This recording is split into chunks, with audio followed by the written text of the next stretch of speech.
tahu saya sakit tahun 97. Saya tuh waktu bangun tidur, kok rasanya tuh sakit sebelah ya. Kebesokan harinya saya tuh langsung ke dokter gitu. Ke dokter bilang saya tuh kena, ya ada semacam sakit yang itu berbahaya sekali, dia bilang. Jadi dia bilang coba dulu obat ini, kalau memang tidak sembuh katanya kembali lagi 3 hari. Saya kembali lagi ke sana ke dokter bilang saya tuh kena kanker yang itu, kanker ganas. Langsung saya tuh sedih ya, langsung berangkat ke Kucing berobat. Berangkat ke Kucing, waktu itu suami saya tidak bisa ngantar soalnya saya punya anak yang cacat 1. Lalu saya tuh bersama teman pergi. Sampai di sana kan ada kakak kandung. Waktu itu saya periksa sampai 5 dokter nangani saya. Apa sebab sakitnya tuh begitu cepat? Soalnya kalau biasa kan kanker kan benjolannya tuh agak lama baru gitu ya. Saya tuh baru 3 hari setelah itu kok bisa sampai membengkak keluar nanah gitu ya. Nggak lama kan saya berobat terus, ya tiap minggu kan habis obat pergi lagi ke Kucing 2 minggu sekali. Setiap kali pemeriksaan sampai jutaan lebih. Setelah udah habis 98 awalnya tuh udah kehabisan biaya sampai dokter bilang udah nggak bisa ditahan lagi, harus mau cepat dioperasi. Saya tuh masih mikir kalau operasi bagaimana ya, bisa sembuh atau tidak, dokter nggak bisa menyamin. Sampai akhirnya tahun 98 Agustus, saya tuh pergi periksa, dibilang itu check up semuanya kan mau operasi, check up semua, dibilang perut saya tuh ada kista. Ada kista, waktu itu saya sangat putus asa ya. Lalu saya tuh bagaimana caranya, saya telepon suami saya tuh tidak mau gitu ya, biar dia takut, dia kaget ya. Saya pulang lagi ke Pontianak, langsung saya tidak mau lagi rasanya berobat gitu ya. Waktu itu pikiran saya mau bunuh diri, itu saya mau bawa anak saya yang cacat sekalian, daripada dia nanti tidak ada saya, dia tuh sengsara. Obat sinsang, ke dukun, balik kampung, di daerah Ketapang, dukun apa aja yang pintar, saya tuh langsung pergi dikasih akar kayu diukur kepala yang pahit sekali tuh saya minum. Sampai yang kedua kali setiap bulan purnama dibilang harus berobat lagi, saya pergi untuk mengeringkarkan ke pinggang. Saya pun ikut mengeringkarkan pinggang, harus sampai habis minumnya. Saya minum itu biji apa tuh, buah mengkudu ya, saya juga minum tiap hari. Baunya bukan main. Saya kalau udah masak obat itu ya, suami, anak-anak semuanya tutup hidung baunya. Lalu saya tuh sering ke rumah teman saya yang pun di Pondok Indah. Soalnya anaknya satu nasib dengan saya ya, dia juga sakit kanker otak. Ibu Asyana itu teman saya, dia sering main ke rumah dia.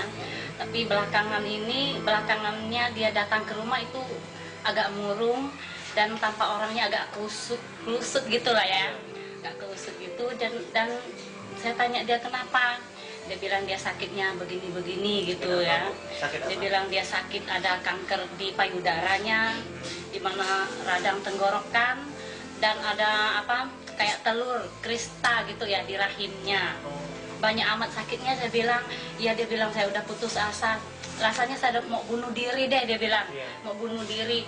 Ya saya bilang ya nggak usah pikir kayak begitu, saya bilang jangan pikir kayak gitu, kamu kan masih ada anak yang kecil-kecil, masih membutuhkan kamu, apalagi ada satu yang sakit gitu ya, masih membutuhkan perhatian kamu. Saya bilang ya nyawa kita di tangan Tuhan, kita nggak bisa nentukan sendiri.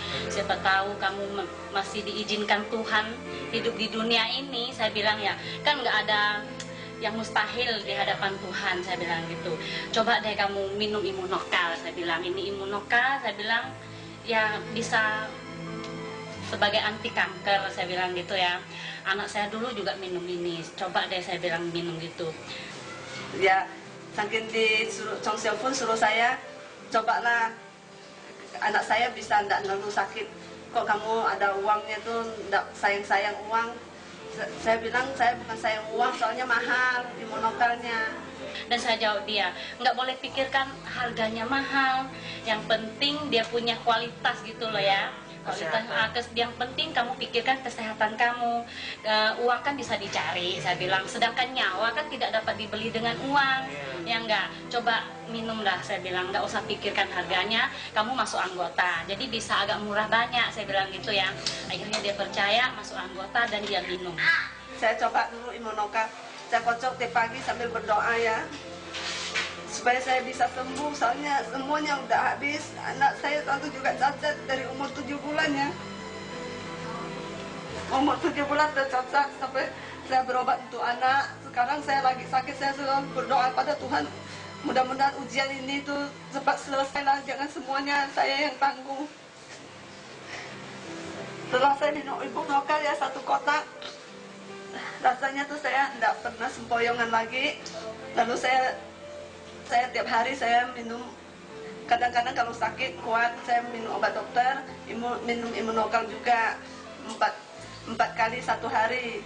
Tiap kali saya minum saya selalu berdoa ya agar cepat sembuh gitu, supaya saya bisa merawat anak saya yang cacat itu. Setelah itu saya minum terus imunokal 3 bulan. Setelah itu saya pergi ke Kucing lagi untuk periksa, ternyata katanya kristal sama itu payudara saya tuh hilang, mengecil itu tenggorokannya tuh juga bisa bicara lagi. Kalau enggak kan udah sampai nggak bisa makan, sampai hilang serak-serak gitu. Hidung itu sembuh sendiri, sembuh nggak sadar gitu. Nah, setelah pulang saya kan tanggal 17 tahun 99, akhir tahun 99 saya kan udah minum imunokal, jadi udah 3 bulan saya pergi. Tahun 2000 bulan 3 tahun ini saya pergi lagi tanggal 17, saking senang kan udah jual semua mobil, jual rumah, jual tanah, semuanya kan untuk berobat ya. Untuk terakhir kalinya untuk operasi itu jual mobil. Nah, saya jual mobil, ternyata saya tidak jadi operasi lagi. Setelah mengenali imunokal, saya obat sinsang dan itu tidak, tinggal obat dokter dengan imunokal aja saya minum tiap hari sampai sekarang.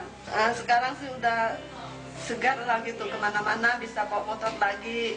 Kadang-kadang saya beranikan diri bawa mobil. Yang paling sehat tuh 8 bulan inilah saya sehat, tiap hari minum imunokal.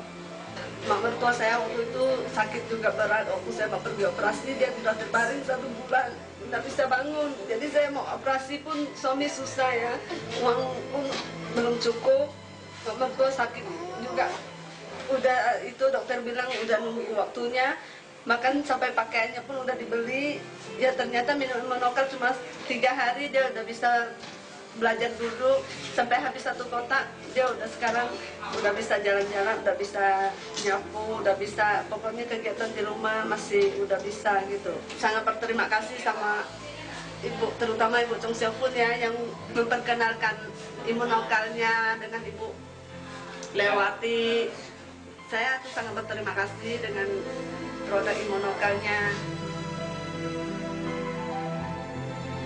Kebahagiaan tak hanya dialami oleh Nyonya Asyana dan keluarganya saja. Bahkan kakaknya yang dulu pernah mengkhawatirkan akan penyakit Nyonya Asyana pun kini ikut merasakan kebahagiaan yang luar biasa.